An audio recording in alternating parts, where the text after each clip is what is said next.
All right, welcome to another OpenChain webinar. This time we're doing open source due diligence from risk assessment to post-close integration. Now, this webinar is part of our regular series, but it is something a little bit unusual. Many people talk about open source in M&A. And for instance, recently, many companies have talked about using the OpenChain standards when they're doing M&A. However, there were very few webinars, very few discussions about how people do that. How do they scope it? So today's webinar will be explaining that and beginning to open up a dialogue with the community, showing some of the knowledge gained, experience that people have obtained through doing. And hopefully that will be useful to your company as you consider the type of due diligence necessary in open source. Now, this meeting, like all other meetings in the Linux Foundation, is held under our antitrust policy notice. So we show this slide at the beginning. The full antitrust policy can be found on the Linux Foundation website. And if you're from a member company, you can ask questions of our counsel, Andy Updegrove. Speaking formally, here's our topic, the due diligence topic, the fact that our speaker has practical experience in it, and what we're going to cover. So basically, why open source due diligence is key in tech transactions, the type of lessons learned on how to perform open source due diligence, and how to leverage diligence findings in post-close integration, which is a topic often not covered in any domain. And yet it is so vital to making sure that any acquisition is successful. Quite an exciting thing to cover. And we're very fortunate to have a speaker, Jari, who's going to be talking about this, who not only has deep experience working for companies like Cisco, working with KPMG, but is also someone with a huge background in engaging with the open source community. For example, he's a regular contributor to many of the work groups in the OpenChain project and has been instrumental in helping us think through challenges on things like reference material, where we want to go with the standards, and so much more. Now, my job in these webinars is to do a brief intro like this and then hand over to the speaker so we can get straight to business. And that's what I'm going to do now. We'll have Jari give his presentation, and afterwards we'll have a little bit of Q&A. Naturally, if you're watching the recording and you aren't able to ask a question live, that doesn't mean that you've lost the opportunity entirely. You can contact Jari via the OpenChain project mailing lists to explore the topics further. Without further ado, over to Jari for the actual event. Okay, perfect. So let's begin. And thanks Shane for the nice intro. So this webinar will give you a concrete and tested ideas how one can manage open source due diligence for acquisitions. And this is from the buyer side where I have been, but I believe that understanding the process is beneficial for the seller side too. Well, we got the intro already. So who don't know me, I'm Jari, and I used to be the open source due diligence lead for Cisco's acquisitions. And like I said, I have done around 50 of them. And then I was the second lead for dozens more. And then, Shane explained, I have also OSPO leading experience from KPMG International. And here we have the agenda for today. So first, really quick intro, like why open source due diligence is so important. Then we'll see how this open source due diligence can be done in practice. And after that, my recommendations for what the open source due diligence lead should do after the deal has been closed. And then a quick summary. And then maybe Shane, you will have some additional questions for the Q&A. So let's start. First, a little bit about what is open source due diligence and why it is so important for tech transactions. I think in this audience, we all know that most of the code in applications is open source, and on average, it's close to 80%. And in some cases, it can be over 90%. But many, especially smaller target companies, they have limited management for open source, and this is an unknown risk for all M&A transactions. And one indicator that targets don't manage the open source use well is that the open source disclosures they provide, they are not complete at all. And then open source code, it has both licensing and cybersecurity risks. And licensing risk, it can extend to the buyer's original IP once the code has been integrated. And as we all know, the data breaches, they can be really expensive. And according to the IBM study, the average cost of a data breach in 2023 was $4.45 million US, but it can be much higher, tens or even hundreds of millions. And one example is that the Equifax data breach settlement, it was over $400 million a few years ago. And the open source due diligence is not, open source due diligence is to reveal if there are any surprises in a target's code base or practices. But open source due diligence is not about killing the deals. And personally, I haven't seen this, but I have heard that this has also happened.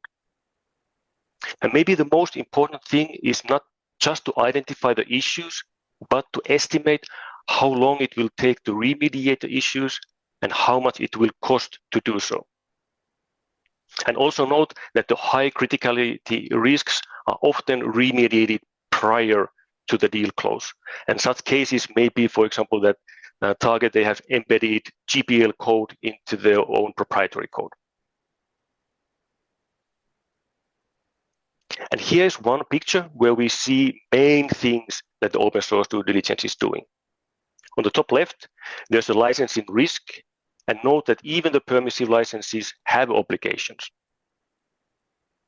Also, components without any license are a risk, because if there's no license, one doesn't have permission to use that component.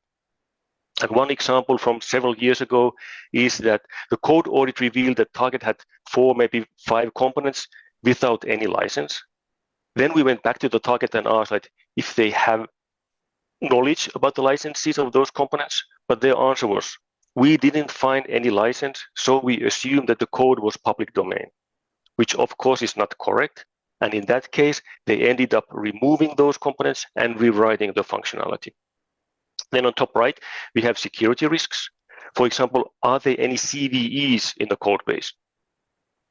And according to the open source risk in M&A by numbers by Synopsys white paper, most of the code bases have a lot of CVEs. But know that not all CVEs are exploitable. And one example is that the CVE is only exploitable if used in 32-bit platform, and if target uses only 64-bit platforms, then that CVE is not a problem. And another example is that if the vulnerable part of the code is never called, then that's not a problem either. And it's also good to understand how well target is managing the CVEs and patching the new security issues. Then on bottom left, we have buyers confirming the value of the acquisition. And it is possible that the buyer spends hundreds of millions for something they later must open source. And a classical example is that when Cisco acquired Linksys, and then later they had to open source the WRT software. Then last, the bottom right, there's a buyer to understand how much effort it will be to remediate the issues. And that includes how long it will take and how much it will cost. So next, let's see how this open source due diligence can be done in practice. And the open source due diligence, normally it has 2 tracks. First, questionnaires and meetings with the target, and second, source code audit. The goal for the questionnaires and meetings with the target is to gain an understanding on how well the target is managing its open source use. The goal for the source code audit is to first identify the licensing and cybersecurity issues, and also to verify that the code base really reflects what was told in the questionnaire and during the meetings. But before we go to the actual due diligence, it is really important to be well prepared, and that includes, for example, that early enough one has all the questionnaires, templates, checklists, etc., in place. And also the third-party auditor needs to be selected, and all business terms need to be agreed with them. Because once the open source due diligence process starts, there's no time to start to agree on these. Normally we talk about 4, if lucky, 6 weeks, and I would say that normally it is barely enough to do the due diligence. And the third point is to agree on the contact person towards the target. And this could be, for example, the M&A legal or maybe external legal counsel one wants to use. And this is important because normally at the target side, there's maybe 5, 6 people who are part of the project. And once the due diligence phase is on, they will be really, really busy, and limiting the people who contact them makes just their life easier. And then once you know who is the target company, a good practice is to use public available sources to study their products, their deployment models, etc. And it's also like really important to find out what are the business units plans for that target, and because those can affect the scoping of the source code audit. And speaking of scoping, in the beginning, it's really important to understand what are, for example, the products and or product versions that have a higher priority. And it is also possible that the business unit is only interested in some of the target's products, and of course those then have the higher priority. And then once the audit report is available, it's important to review and prioritize the issues identified, and then create also the remediation plan for those. And depending on the findings, it is possible that some deal terms need to be negotiated. And this is normally something that the corporate development and legal teams will do. So it's important to keep them informed and keep them informed as soon as possible. I don't have a personal experience with negotiating these deal terms, but there could be that additional money is put into the escrow, or in some cases, deal value may be lowered as well.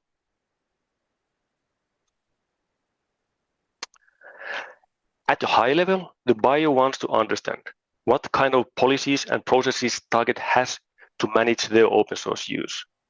And traditionally, license compliance was the main focus of the open source due diligence.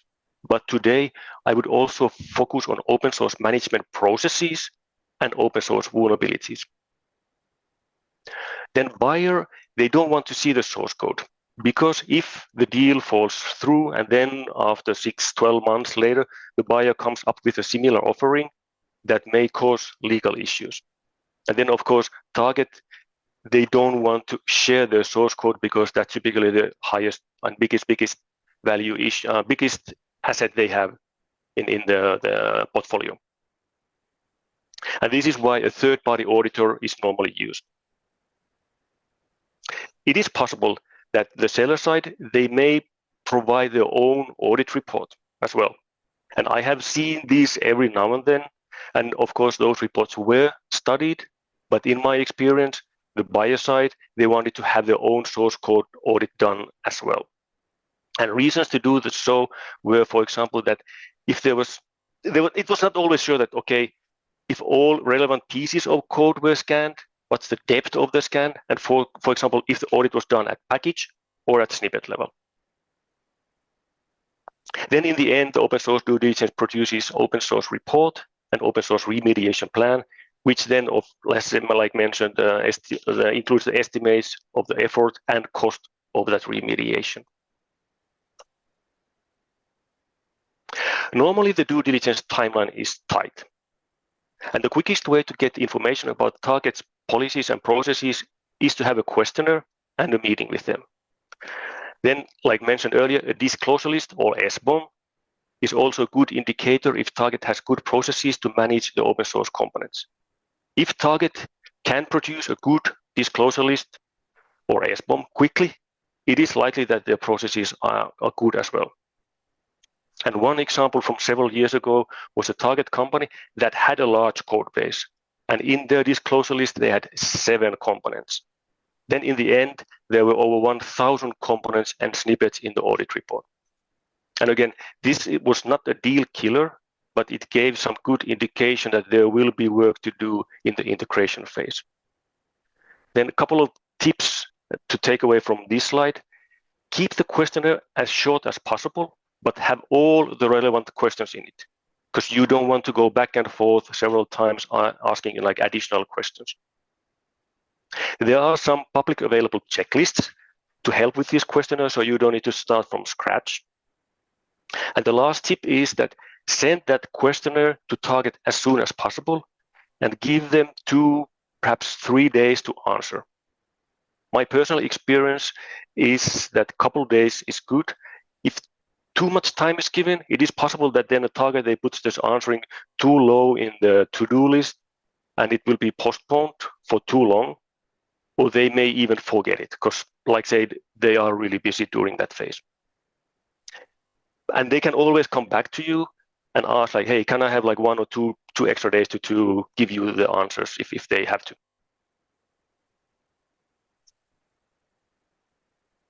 And then some things to pay attention when analyzing these questionnaire answers and like having the meeting with the target. Like, first is to find out if target has an open source policy, and if yes, how that compares with the buyer's open source policy.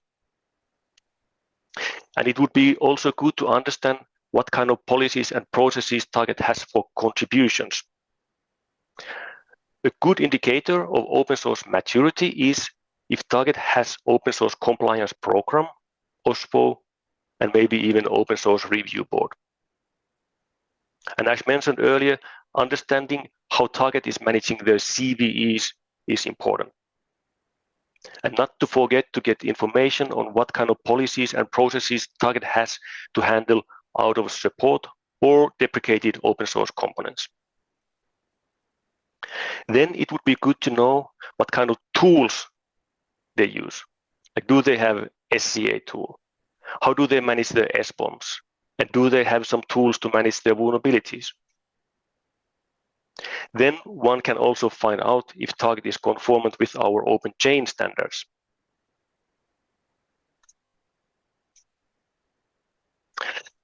The source code audit was mentioned several times already, and this is the typical process on how the third-party audit is done. And as soon as possible, first have the kickoff call. And normally in the call, there are buyers' representatives, and those can be open source due diligence lead and an M&A legal. And then from the target side, there are some technical representatives, which can be CTO, CEO, head of engineering, chief architect, or similar. And then quite often they also have some legal people joining the call. And then from the third-party auditor side, there's the audit manager who explains mainly to target how the audit process goes and what target needs to provide to them. Normal case is that target packages the code that is agreed to be audited and delivers it to auditor. But often at this stage, the auditor, they need to go back to the target and ask for some packages that were missing in the initial upload. So it can take a few days. And once the auditor has all the code needed, they run the code scan and then they execute the audit.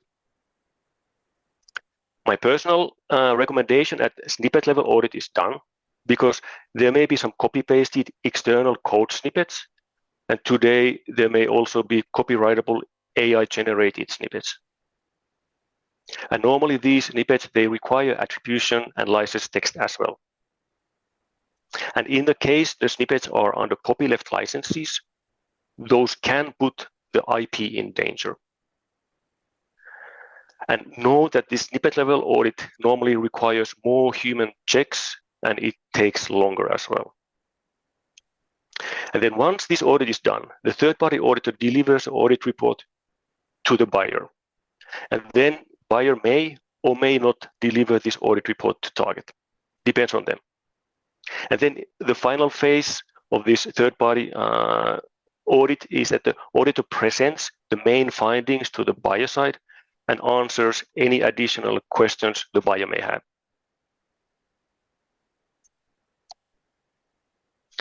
Some typical findings you are likely to find when doing open source due diligence. And startups are the typical targets for acquisitions, and they may not have a written open source policy, but often they have an unwritten policy that, for example, when a developer wants to take a new open source component in use, he or she needs to get the permission from a CTO, chief architect, or similar. And every now and then, they may have had this code audit done when they were getting ready to be acquired, but often these code scans are not part of their normal workflow. Then in the audit, one can expect to find a lot of open source components, but mainly those are under permissive licenses. Share-alike snippets mainly from Stack Overflow are really typical. And most likely, there are also several CVEs, but possibly less outdated component in the case the startup is relatively new and they have used the latest versions of the open source components. Then on the other hand, if the mature company, they normally have open source policy, and they also normally have processes in place to manage open source components. But then in the audit, one will always find something. And my experience is that when these findings are shown to the target, they often start to remediate them proactively, saying that next sprint or sprint after that, this and that issue will be fixed. Share-alike snippets are normally everywhere, and you can expect to find them here too.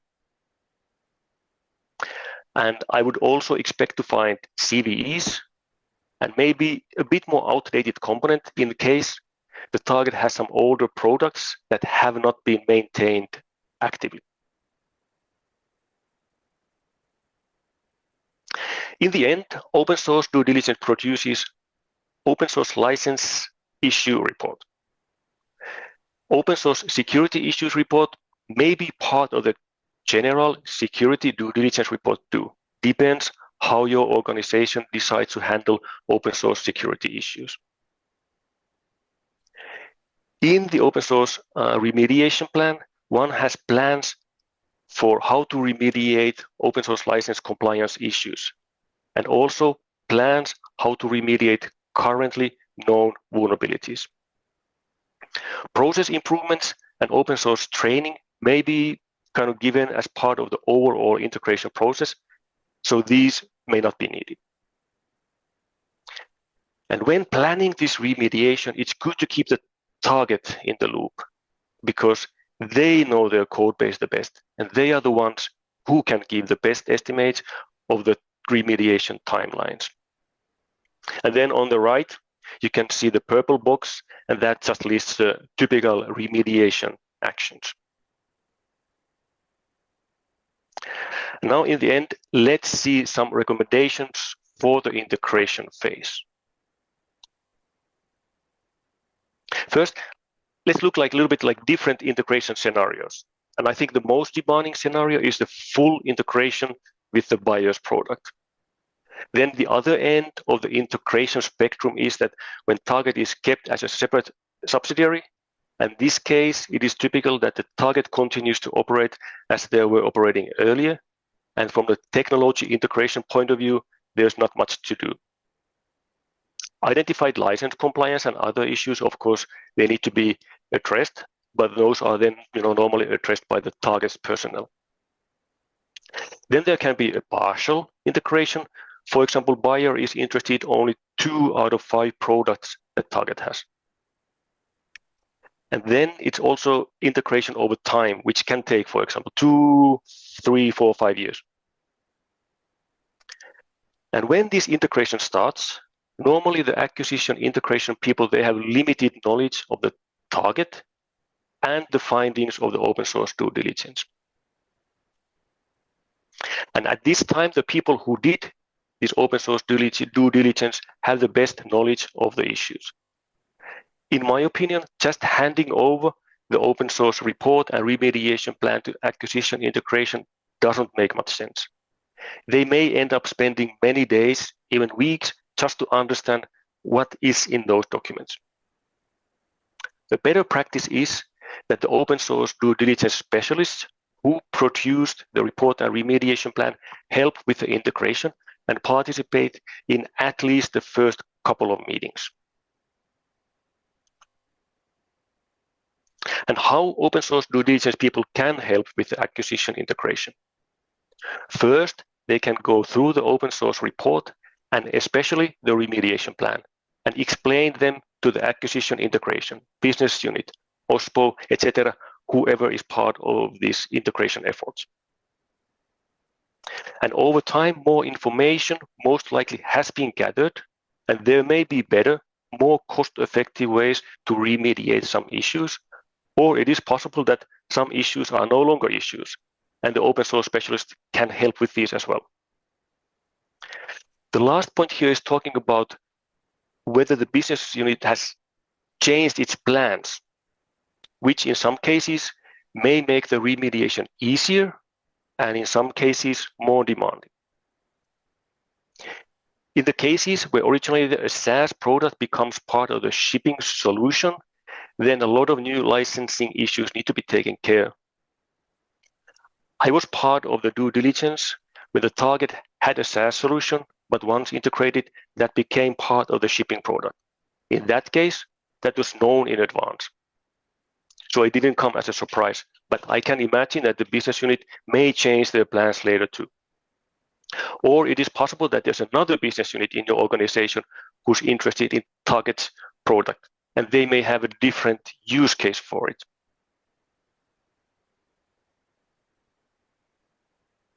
So what to do if there's no time to do this full open source due diligence before the legal close?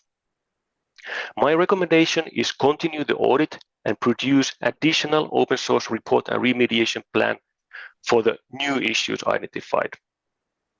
And for these cases, one may want to have a bigger escrow and reps and warranties insurance. And my understanding that these are today more common.